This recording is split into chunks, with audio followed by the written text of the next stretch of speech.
On today's Apple Daily, is this how MagSafe will work in the new MacBook Pro?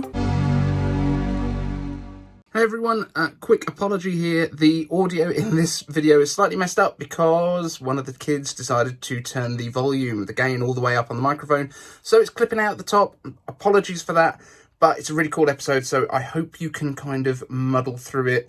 We have fixed it for now. Cheers. I'm iCave Dave and I simplify Apple so that everything just works for you. And if you want the latest Apple news, leaks and rumours every weekday at 12 UTC, like this video, subscribe to the channel and ring the notification bell so that you don't miss a thing. Before we get into the main video, let's play a game. Shout out to anyone who gets what this item is within 12 hours of this video going live. I put it out on Twitter a couple of days ago. Nobody has got it right so far. So if you can get it, then you will get all of the credit.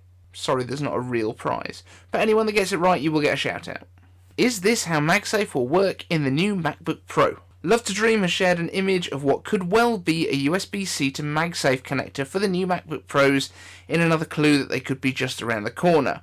Specifically because this image doesn't look a lot like a mock-up, but very much like a marketing image that Apple could use, and this could well be a really good way for Apple to reintroduce the MagSafe port to Macs, because when the cable itself wears out, you can simply switch the adapter for another cable at both the wall end and the MagSafe end, which will presumably be a big selling point, as in the past Apple's power adapters have been pretty pricey, and the vast majority of those that have failed will almost certainly have been at the point where the cable meets the charge brick, which in the past you could not replace. Now all of this might seem like a very minor point and almost like a dongle for charging, but if you're not removing the cable from the MagSafe connector, does it matter that it's not actually a part of the cable itself? It seems that this is actually a really good way for Apple to reduce e-waste. As we've talked about before, Apple has removed those charge bricks from their iPhones because in general the charge brick doesn't wear out as quickly as the cable. Now that everything is moving over to USB-C, you can travel with just one charge brick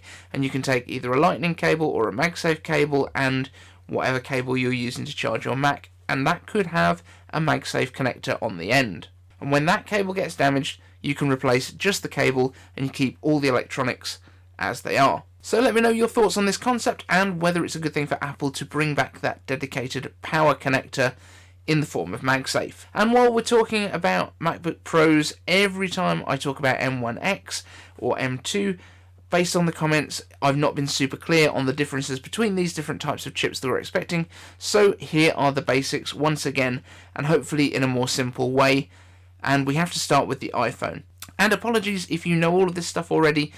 As I say, I have talked about it before, but it's obviously been missed by some people, or I've not been particularly clear, and either way, I obviously need to talk about it some more. So the main parts of the SoC are low power or Ice Storm cores, and high performance or Firestorm cores, as well of course as the GPU cores. Now the A14 contains 4 Ice Storm efficiency cores and 2 Firestorm performance cores, as well as a 4-core GPU. Now there is other stuff in there as well, like neural engine cores, but the GPU and CPU cores are what is important to us for this. Now for the M1, the Firestorm and GPU cores are doubled from the A14, which gives us an 8-core CPU and an 8-core GPU, with 4 of those CPU cores being Firestorm cores. It's important to realise though that the Firestorm and Ice Storm cores themselves are exactly the same as the cores in the A14. There's just more of them. Moving up to the M1X, as we expect it to be called, you have 4 Ice Storm cores and 8 Firestorm cores, with a 16-core GPU. This is likely to be around 80% faster than the M1 in multi-core workloads, but again, the Firestorm and Ice Storm cores are exactly the same as those found in the iPhone and the M1. There are just a lot more Firestorm cores and more GPU cores to make use of. Now when we come to the M2, it's the first change to the cores themselves, with the main number being the generation of chips that we're talking about here, being based on the forthcoming A15 SoC, which will use the new Avalanche performance cores and the yet unnamed efficiency cores. Assuming that Apple keeps the structure the same as the M1 with 4 efficiency cores and 4 power cores, we'd expect around a 20% increase in performance, even though this would be due to arrive after the M1X, because M2 would be designed for the next generation of long battery life, thin and light laptops from Apple. There's also a possibility that Apple would keep around the M1 versions of the devices as a lower priced option, just as they do with iPhones from previous years right now. Hopefully that helps to clarify things a little. Let me know in the comments if you have any more questions. And speaking of chips, TSMC is planning 6 US-based chip fabs in the coming years.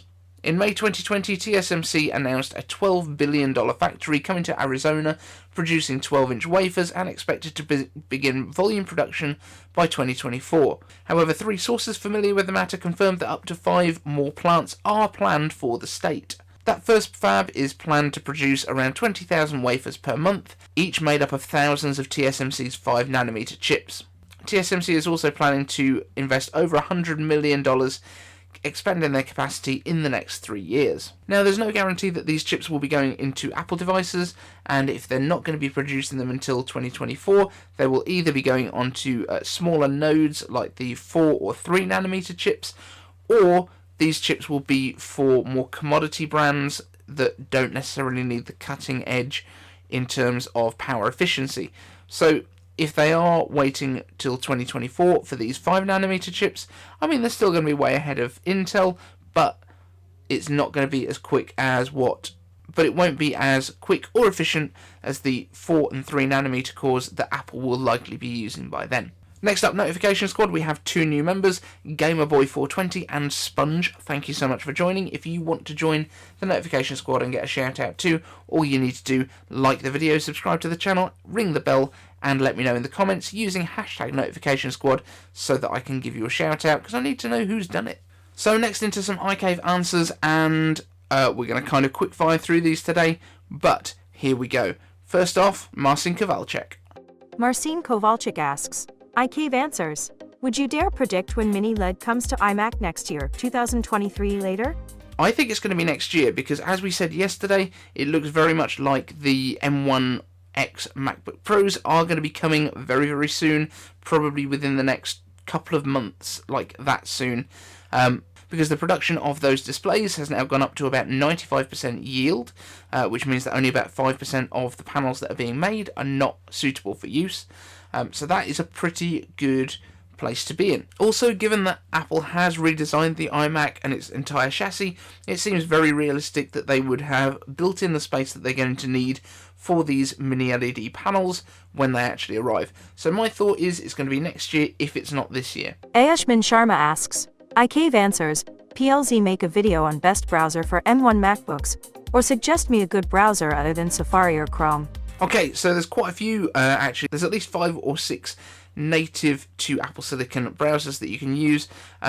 You say not to go for Safari or Chrome, but we are going to mention those anyway, just to give a little bit more clarity. First up, you've got Firefox, which is open source, but in the testing that was done a little while ago, it seems that Firefox is actually the most of a memory hog out of all of the browsers that were tested, including Chrome and Safari. Safari used a lot less memory than the others, but Firefox in that test was the worst. Now, Firefox is open source, as I mentioned, but it just doesn't seem to be particularly well optimized for Apple Silicon yet, even though it is technically native. Next up, this is probably the most interesting one, Opera, which uses the Chromium engine, but it does have a built-in VPN. It has built-in chat client for Facebook Messenger and WhatsApp, and also a built-in ad blocker. Now, obviously, as you can imagine, I'm not a massive fan of ad blockers, because on YouTube, this is how we make our money, and this is how we can kind of support the channels. So I would encourage people not to use ad blockers, but if there are certain sites that are absolutely ruined by ads, because there are certain websites that I go to that I use as resources that are so power hungry because of the number of ads on there, that I can kind of understand why people wouldn't want them there. However, these websites are also doing really important work and kind of doing a lot of research. I feel like they're also entitled to be compensated for that. So it's a tricky one, but handy to know that Opera has got all of these extra features. Then you've also got Edge, which is basically Windows flavoured Chrome. There is also an Edge version for iOS, so you can sync your tabs and your browser history between those. And finally there's Brave, which is Chromium based, and again includes a built-in ad blocker and tracking blocker, and it allows you to replace the adverts you see on websites with some more from Brave, so that you kind of both get paid, Brave and you, in these attention tokens, which you can use to do stuff later on. And as I've said, with Opera and anything with ad blockers, it does actually hurt the creators. So if you are going regularly to websites that you value, remember that if you're using ad blockers, then you are basically taking away the revenue that these websites are trying to make to keep themselves going, so that they can keep providing the content to you. So I understand that adverts can be annoying, but at the same time, you kind of get the option of adverts or free things. So it's up to you where that balance sits. For things like YouTube, if you really hate adverts, go ahead and get YouTube Premium. It costs you, I think, $10 a month. Then the creators that you are watching, even though there are no ads, get a share of your subscription. Hopefully that makes sense. So those are the main ones outside of Chrome and Safari. Now Chrome itself has got a little bit better, but one thing I would mention is anyone that's worried about SSD wear, which to be honest I don't think you should be, and I'm not. But if you are worried about SSD wear, it seems that Chrome uses a lot more swap file than things like Safari, because it buffers videos ahead of time into swap file and then plays that on, and it was using quite a substantial amount of swap file to run. But this might just be a symptom of the fact that it uses a lot of memory as well, and is quite memory heavy, whereas Safari uses very little memory. I think it was something like 20% of what Chrome was using to run the same tabs. So something else to bear in mind. Teen Kinetics asks, iCave answers, we are all referring to the more powerful Apple Silicon as M1X. Isn't the M1 already an X processor? M1 is essentially the A14X. Do you think we'll see an A15X, or will the M take over from the X? So this is kind of tying back into what we were talking about with the different processors. I think that now Apple has got Apple Silicon going into their Macs, their iPhones and their iPads, that we will see a new generation of both. So we'll see an M1 with an M1X, then an M2 with an M2X, an M3 and an M3X. So I do think that that's the kind of cadence that we're going to be seeing from Apple. Now, I understand in the past that you've only got an X processor every 2 years, but when it's only going into one product, the iPad Pro, and this is the equivalent now of the M1, it doesn't make sense necessarily to refresh it every year, especially when your iPhones and your base iPads are not getting anywhere close by that point. However, I think it would be unwise for Apple to only release Mac chips every 2 years, because right now, pretty much all of the Macs get refreshed around about annually.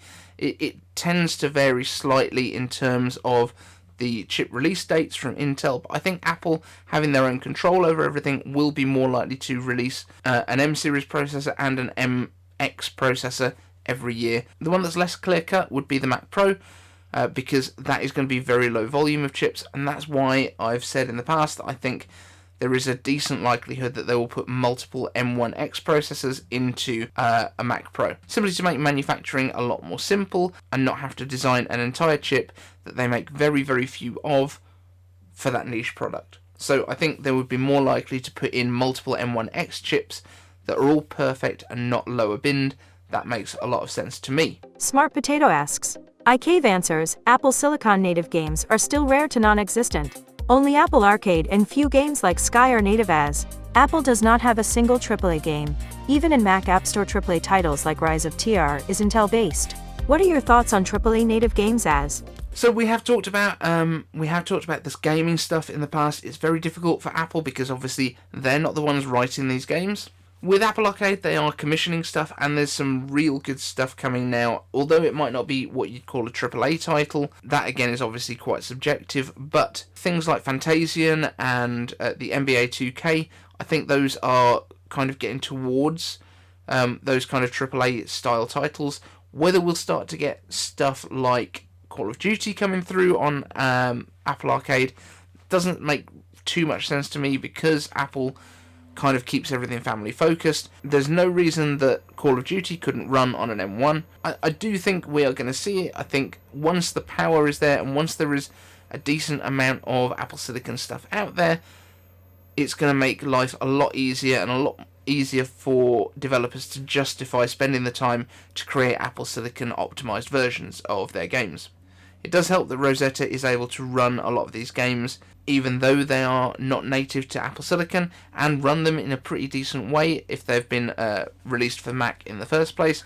But I wouldn't be surprised if a tool arrives where we are able to run Windows apps on Apple Silicon through a translation layer a lot like Rosetta at some point, whether that's first party or third party. I know we've got Crossover and things like that, which uses the Wine framework, but that's not really ideal for gaming. We could really do with something very similar to that, but more optimized for taking advantage of the power that's there. Trash Mouse asks, iCave answers, will there be a 120Hz mini LED coming to the MacBook Pro 16 since it's the same technology as iPad? What are the chances this will happen? Thanks! This is a great question, and I think it's something that we have talked about at certain points in the past. I think if Apple is going to put these mini LEDs into their MacBook Pros, I don't think there's any reason that they wouldn't put ProMotion in there, because as you say, the panel technology is already there, it already exists. They're probably going to be made as LTPO or whatever the technology is called when it is with mini LED. But yeah, absolutely, I think there's a decent chance we would get ProMotion coming to these, and also to iMacs eventually as well.